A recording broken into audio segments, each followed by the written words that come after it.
بسم الله الرحمن الرحيم كسو دوادا مركله iyo barnaamijkii qubanaha qodobadaan idinkugu haynana waxaa ka mid ah waa ciidamada Suudaan oo sheegay inay gacanta ku dhigeen laba deegaan oo istiraatiiji ah oo ka mid ah gobolka Niilka Buluuga kadib dagaalo la isku riiqmay oo ay la galeen xoogagga RSF Iran oo gebi ahaanba diiday qorshaha Faransiiska uu ku doonayo inuu miinooyinka kaga saaro marin biyoodka Hormuz. Tan iska dhexe ciidanka Mareykanka oo shaaciyay in ka badan 50,000 oo askari oo ka mid ah ciidankooda ay ku sugan yihiin bariga dhexe heeganna ay ku jiraan. Wasiirka gaashaandhigga Israa'iil oo qiray in cadaadiska Trump uu bedelay qorshihii military ee ay ku doonayeen sida hadalku uu yiri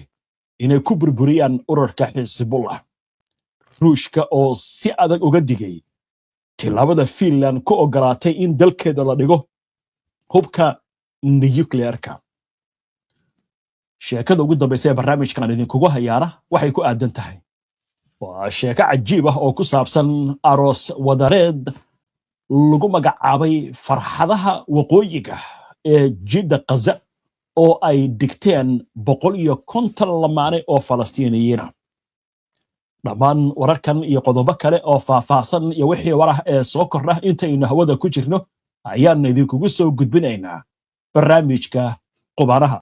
Soo dhawaada mar kale daawadayaal si aad ula socoto oo hesho wararka barnaamijyada iyo macluumaadka aynu halkan ka soo gudbinayno. Haddii aad ku cusub tahay baraheena bulshada ama horay aadan ugu xirnayn hadda ku soo biir oo aadna ku mahadsantihiin daawashada barnaamijka. Caawa waxaynu ku bilaabaynaa dagaalada Suudaan halkaasi oo warar kala duwan ay ka soo baxayaan gaar ahaan colaado hor leh oo ka dhacay gobolka Niilka Buluuga iyadoo wararkuna ay sheegayaan in dagaaladaasi deegaan lagu kala qabsaday. Ciidamada Suudaan ayaa galabtay ku dhawaaqay inay si buuxda ula wareegeen laba deegaan oo istiraatiiji ah oo ku yaala gobolka Niilka Buluuga ee koonfurta bari ee dalkaasi kadib dagaallo culus oo ay la galeen ciidamada gurmadka degdega ah ee magacooda loo soo gaabiyo RSF iyo dhaqdhaqaaqa shacabka xoreynta Suudaan garabka waqooyi ama SPLM North. war-saxaafadeed uu soo saaray ciidanka ayaa lagu sheegay in ciidamada qalabka sida iyo xoogagga taageeraya ay ka sifeeyeen kooxaha ka soo horjeeda deegaanada Maqja iyo Sirkoom kadib dagaallo xooggan oo sababay khasaarooyin naf iyo maal isugu jira oo la sheegay inay soo gaareen dhinacyadii ay la dagaalamayeen. Ciidanka ayaa ku dhawaaqay inay guushani qayb ka tahay howlgal ballaaran oo ka socda jidda gobolka Niilka Buluuga iyadoo cutubka afaraad ee ciidamada lugta iyo ciidamada taageeraya ay sii wadaan baaritaanada iyo sugidda amniga deegaanada ay la wareegeen. Waxa kale oo ay sheegeen inay daba socdaan ciidamadii dib u gurashada sameeyay si looga hortago inay dib isu soo abaabulaan. Ilaa iyo hadda ma jiro wax war ah oo ka soo baxay ciidamada RSF oo ku saabsan sheegashada ciidanka Suudaan. Deegaanka Sirkoom ayaa loo arkaa meel istiraatiiji ah maadaama uu u sahlo ciidamada dawladda inay u gudbaan magaalada Kurbak oo ku taal xadka Itoobiya. Sidoo kale magaalada Maqja oo ka tirsan degmada Baaw ayaa ah isgoys muhiim u ah koonfurta gobolka Niilka Buluuga isla markaasna ku yaal wadada aada magaalada Karmuuk. Gobolka Niilka Buluuga ayaa bilihii la soo dhaafay waxa uu wajahayay dagaallo sii xoogaysanaya oo u dhaxeeya ciidanka Suudaan iyo dhinaca kale ee RSF iyo SPLMN kuwaasi oo sababay barakaca kumanaan qof oo rayid ah. Ciidanka Suudaan ayaa gacanta ku haya inta badan gobolka Niilka Buluuga halka maleeshiyada SPLMN ay dawladda kula dagaalamaysay tan iyo sanadkii 2011 si ay u helaan ismaamul gobolka Niilka Buluuga iyo gobolka Kordofaanta Koonfureed. tan iyo bishii Abriil 2023 Suudaan waxaa ka socda dagaal u dhaxeeya ciidanka dowladda iyo xogaga RSF kaasi oo ka dhashay khilaaf ku saabsan sidii RSF loogu biirin lahaa ciidamada qalabka sida. colaadaasi waxay sababtay mid ka mid ah masiibooyinka bini'aadantinimo ee ugu daran dunida,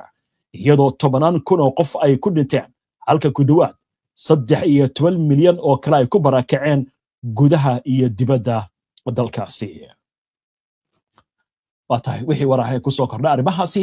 intaynu barnaamijka ku jirno ama barnaamijyadeena dambe ayaan idinkugu soo gudbin doonaa haddii alla idmo. bal markan aynu qoraansanno xiisadda u dhaxaysa ruushka iyo NATO. afhayeenka wasaaradda arrimaha dibadda ee waddanka ruushka Maria Zakharova ayaa maanta farta ku fiiqday in Moscow ay qaadi doonto tillaabooyin siyaasadeed iyo kuwa military iyo farsamo kadib markii Finland ay meesha ka saartay xayiraadii qaanuunka ahayd ee mamnuucaysay soo dejinta iyo dhigista hubka nuclearka gudaha dalkeeda. qoraal ay barta Telegramka ku baahisay Zakharova waxay ku nuuxnuuxsatay in ansixinta isbedelada sharciga ee Finland ay caddayn u tahay in dalkaasi si buuxda uga qayb qaadanayo siyaasadda NATO ee ku aadan nuclearka. qofna yuusan shaki ka qabin in tillaabooyinkan lagu qaadi doono waqtigooda si hufan oo wax ku ool ah ayay tiri Zakharova. waxay farta ku fiiqday in go'aanka Finland uu abuurayo qatar cusub oo ku wajahan amniga qaranka ee Ruushka, taasi oo qasab ka dhigaysa in Moscow ay qaado jawaab dheeraad ah oo siyaasadeed iyo kuwa military oo farsamo. Maria Zakharova ayaa sidoo kale waxay canaan dusha uga tuurtay go'aanka Finland ay uga tagtay siyaasadeedii muddada dheer ay ku dhaqmaysay ee dhexdhexaadnimada militariga kadib markii ay ku biirtay sanooyin ka hor gaashaanbuurta NATO, iyadoo sheegtay in dalkaasi halis ugu jiro inuu noqdo aalad lagu hirgeliyo himilooyinka nuclearka ee isbahaysiga NATO. waxay taasi ay ku dartay in madaxda Finland ay horay u qireen inuusan jirin hanjabaad military oo toos ah oo uga imaanaysa Ruushka, sidaas darteedna aysan jirin sabab cad oo lagu bedelo qaanuunkaasi. baarlamaanka Finland ayaa ansixiyey hindisaha qaanuunkan 17 bisha June, halka madaxweyne Alexander Stubb uu saxiixay qaanuunkan 26 bishan aynu ku jirno ee June. waa tahay warkaasna inta aynu kaga gudubno waxaanu gudbaynaa wararkii ugu dambeeyay ee xiisadda Hormuz iyo sidoo kale xaaladaha bariga dhexe. laakiin intaanu u gudbin wararkaas aynu ku hakanno qadar xayisiina. waa hagaag xaaladda Hormuz waxay ku sugan tahay xaalad colaadna ahayn nabadna aan ahayn. warar waaweyn ayaa soo baxaya inkastoo Trump uu sheegayo bari magaalada Doha inay ku kulmi doonaan wafiidka kala socota Mareykanka iyo Iiraan, haddana Iiraan si rasmi ah u xaqiijin kulankaasi oo Trump uu leeyahay Iiraan baa naga dalbatay sida hadalka uu dhigay. haddaba dhanka Faransiiska iyo Cumaan ayaa waxaa la leeyahay waxay ku heshiiyeen qorshe, laakiin qorshahaasi Iiraan ayaa si adag uga hortimid. muxuu yahay qorshahani? aynu eegno wararka ugu dambeeya. dowladda Iiraan ayaa si rasmi ah uga hortimid hadalladii ka soo yeeray madaxweynaha Faransiiska Emmanuel Macron oo ku saabsan ka qaybgalka Faransiiska ee hawlaha miina saarista marin biyoodka Hormuz, iyadoo Iiraan carabka ku adkaysay in mas'uuliyadda hawshaasi iyagoo ay gaar u leeyihiin. wasiir ku-xigeenka arrimaha dibadda ee waddanka Iiraan Qasim Qaribabadi ayaa qoraal uu ku daabacay baraha bulshada waxa uu ku sheegay in hawlaha miina saarista ee marinka Hormuz ay fulin doonto oo keliya Iiraan, isagoo xusay in arrinkaasi uu waafaqsan yahay heshiiskii isafgarada ee dhex maray Tehran iyo Washington. Qaribabadi ayaa waxaa kale oo ku nuuxnuuxsaday in xaaladda marin biyoodka Hormuz ay tahay mid xasaasiya oo adag, waxaana uga digay Faransiiska inuu qaado tillaabooyin xaaladda uga sii dari kara. waxaan si adag ugula talinaynaa Faransiiska inuusan xaaladdan uga darin oo uusan kicin tillaabooyin xaaladda uga dari kara, ayuu yiri Qaribabadi. hadalka Iiraan ayaa yimid saacado un kadib markii madaxweynaha Faransiiska Emmanuel Macron uu ku dhawaaqay in Faransiiska iyo Cumaan ay la shaqayn doonaan dalalka iskaashiga la leeyihiin si miinooyinka looga saaro marinka Hormuz. Macron ayaa sheegay in qorshahan laga gol leeyahay waa sida dalka u dhigaya yaraynta xiisadaha bariga dhexe sugidda ammaanka maraakiibta iyo xaqiijinta isu socod xor ah oo marinka hormuus ka dhaca goor sii horreysay oo maanta ah suldaanka saldanadda cumaan suldaan xaatim bin taariq iyo madaxweynaha faransiiska emmanuel macron ayaa arrimahan gaar ahaan arrinka marinka hormuus waxay diiradda ku saareen kulan ay ku yeesheen magaalada Paris iyagoo ku kala saxiixday kulankaasi heshiisyo kala duwan oo ilaa iyo 12 gaaraya sida ay baahisay wakaaladda wararka waddanka Cumaan ee magaceeda loo soo gaabiyo ONA heshiisyada ayaa lagu saxiixay dhinacyada gaadiidka saadka dekadaha dhiirigelinta maalgashiga duulista iyo hawada sare dhaqanka iyo waxbarashada iyo sidoo kale mashaariicda biyaha iyo tamarta heshiisyadan ayaa ka turjumaya dadaalada labada dal ugu jiraan xoojinta iskaashiga iyo ballaarinta xiriirkooda dhinacyada istiraatiijiga ee muhiimka u ah horumarka dhaqaale iyo tiknoolajiyadda khilaafka cusub ee ku aadan hormuus ayaa soo baxay kadib markii maraykanku uu diyaariyey dariiq badeed oo ka baxsan qaybta iiraan ee hormuus oo ay mari karaan maraakiibta kaasi oo maraya biyaha imaaraadka carabta iyo cumaan laakiin iiraan ayaa si adag u diiday qorshahaasi oo ku tilmaamtay mid aan lagala tashan isla markaasna lagu hareer marayo wixii ay kula heshiisay maraykanka iiraan arrintaasi si adag ayay u beeninaysaa waxaana sidoo kale la sheegayaa in iiraan ay diidan tahay qorshe kasta oo aysan iyadu qayb ka ahayn oo markaasi lagu doonayo in looga saaro marinbiyoodka hormuus miinooyinka waxaana iiraan ay si cad u sheegaysaa in arrintaasi ay noqon doonto mid ay ka hor imaan doonto waxaana sidoo kale tani ku soo aadaysaa iyadoo madaxweynaha maraykanka Donald Trump uu sheegayo in la filayo in wadahadal ay ku yeeshaan magaalada Dowxa ee dalka Qatar wafdi sare oo ka socda maraykanka iyo Iiraan iyadoo arrimahanna la sheegayo in si weyn loogu lafugari doono xaaladaha ugu dambeeya ee marinka hormuus arrinkaasi oo si weyn iminka u taagan ama u muuqda iiraan waxaa la sheegayaa in ay doonayso in aan lagala wareegin kaalinta muuqata ee ay ku leedahay marinka hormuus iyadoo maraykankuna uu doonayo inuu dhimo saamaynta iiraan ee marinka hormuus waagaag haddii arrinta marka aynu dul istaagno muxuu yahay marka qorshaha maraykanka halkan waxaan ka tusaynaa qariiradda marinka hormuus maraykanka wuxuu doonayaa qaybtan hoose ee biyaha imaaraadka carabta in laga sameeyo wadiiqo laga sameeyo marka la gaaro hormuus meesha uu ka yaraanayo gooladan uu ka noqonayo marinka oo ah meesha ugu muhiimsan in lagu socdo biyaha Cumaan kadibna maraakiibtu ay soo jiiroodaan iyagoo ku soconaya biyaha weli Cumaan marka laga baxo kadibna waxaa la geli doonaa biyo badeedka imaaraadka kadibna waa laga bixi doonaa waxaa la geli doonaa biyaha Cumaan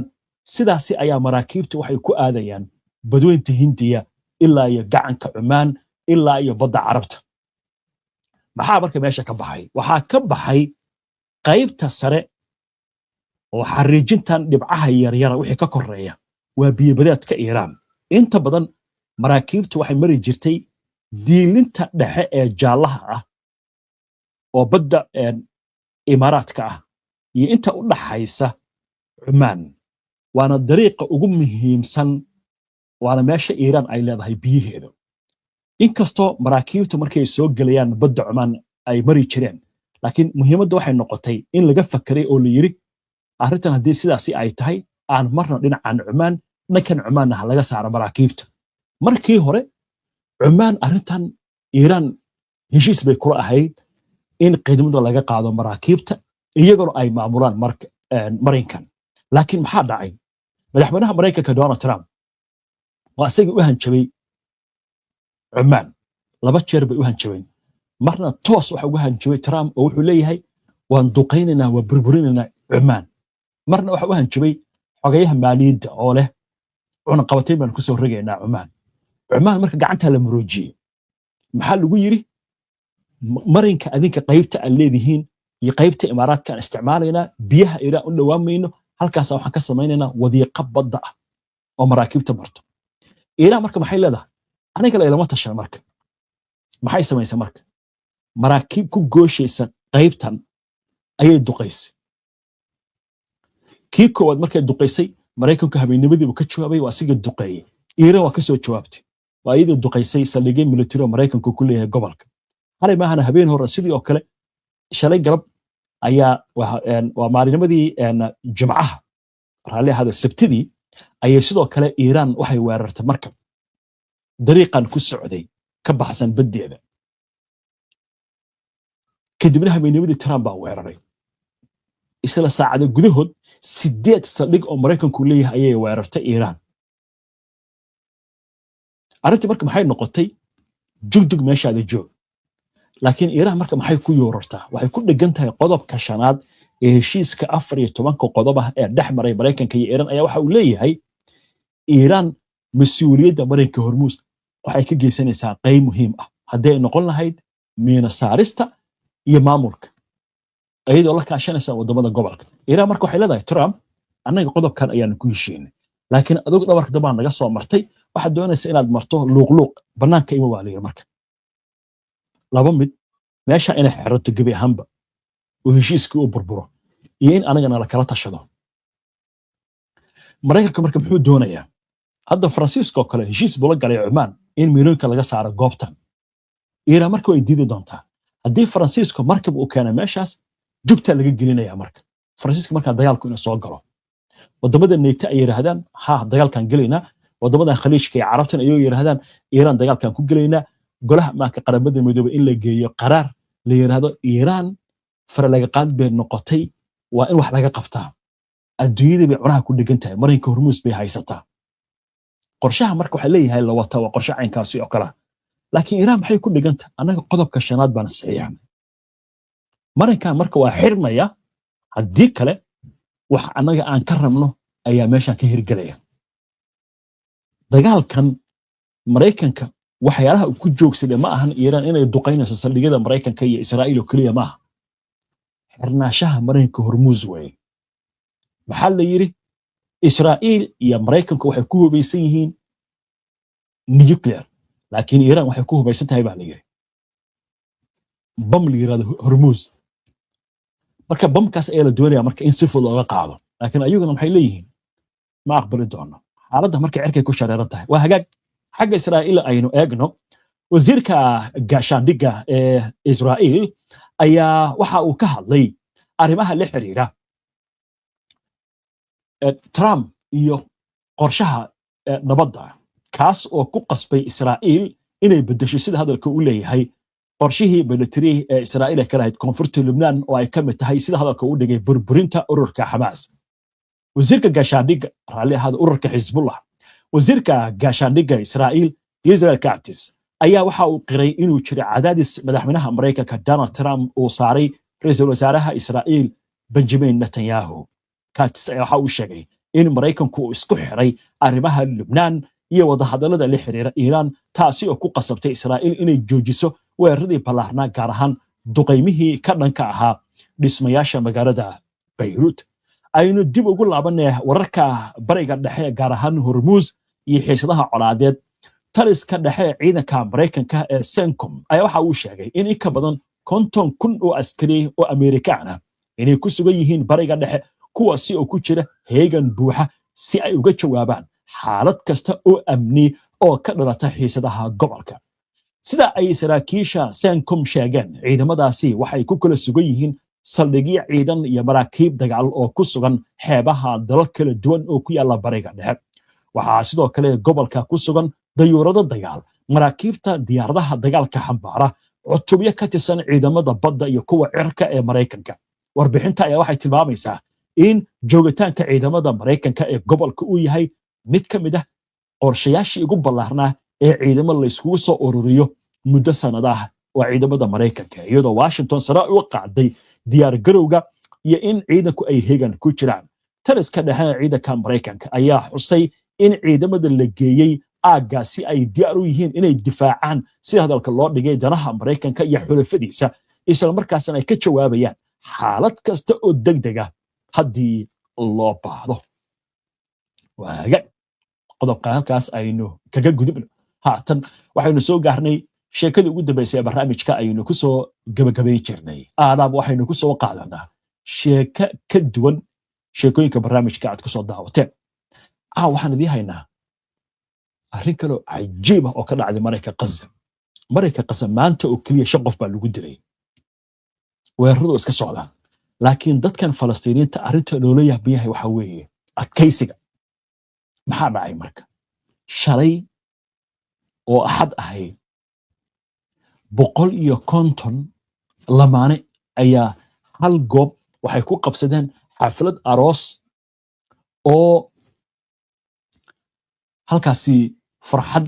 iyo reerayn iyo dabaaldeg iyo damaashaad oo ka dhacay. haddaba sawiradan aynu tusinay sheekadan waxaa diyaarisay wakaaladda wararka Anadolu ee laga leeyahay waddanka Turkiga. inkastoo burburka iyo dagaalada ka socda marayka Gaza ay jiraan 150 lamaane oo reer Gaza ayaa axaddii shalay ahayd waxa ay ku aqalgaleen dhanka waqooyi ee marayka Gaza, halkaasi oo lagu soo warramayo in ay ku dhigateen aroos wadareed lagu qabtay goob aroos oo dib loo dayactiray, taasi oo horay ugu burburtay dagaalka. munaasabadda halkudhigeeda wuxuu ahaa farxadaha waqooyiga, riyooyinka ka dhashay burburka. waxaana soo qaban qaabiyey urur samafal oo la yiraahdo Relief Society,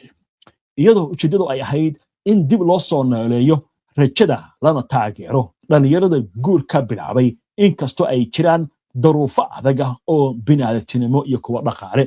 mid ka mid ah qoysaska arooskaasi ka qayb qaatay oo lagu magacaabo Yahya Abu al-Qamsan ayaa waxa uu sheegay in xafladdu ay fariin u tahay adkaysiga shacabka Gaza. wuxuu sheegay in inkastoo ay lumiyeen ehel iyo saaxiibo badan, haddana dunida inay tuseen in Gaza weli ay jeceshahay nolosha. qabanqaabiyaasha ayaa waxay sheegeen in lamaane kasta la siiyey taageero dhaqaale si loogu caawiyo bilowga noloshooda cusub. arrintaasi ay ku dareen in munaasabaddu ay astaan u tahay rajada iyo dib u soo noolaynta nolosha, inkastoo kumanaan qoys weli ay la daaladhacayaan barakaca iyo burburka baahsan ee ka dhacay marayka Gaza. arrinta marka waxay noqotay sheekadooda arooskan sheeko qabsatay warbaahinta oo idil iyo baraha bulshada. bal eeg lamaanayaashan 150 lamaane ayaa goobta iskugu yimid. farxad iyo rarin baa ka dhacday. hadda la soco hari iyo habeen diyaaradaha droniska iyo jugta iyo qaraxa iyo dhibaatada ka jirta marayka Gaza way jirtaa weli. go'doomintii baa saaran. laakiin waa soo labisteen. macnaha waxa weeye qalbiyadooda dadkani adag. calankooda ay sitaan Falastiiniyiinta. cimaamadii ay caanka ku ahaayeen baraha madmadow iyo cadaanka isugu jirta ayay wataan. goobtan way burburtay. aroosyada lagu dhigi jiray dib baa loo dayactiray. macnaha nolosha lagama quusan. dadkii marka waxaa leeyahay Falastiiniyiinta waa sababta ay u yihiin baa layidhi dad adkaysi leh. cajiib. waaga inta ayaan ku soo gabagabeynayaa caawa barnaamijkii qubanaha, waana ku mahadsantihiin daawashada barnaamijkan. si aad ula socoto wararka, barnaamijyada iyo macluumaadka aynu soo gudbino, haddii aad ku cusub tahay baraheena bulshada ama horay aadan ugu xirnayn, hadda ku soo biir. waa inoo barnaamijka xiga insha Allah. inta ka horeysa salaamullaahi calaykum waraxmatullaahi wabarakaatu.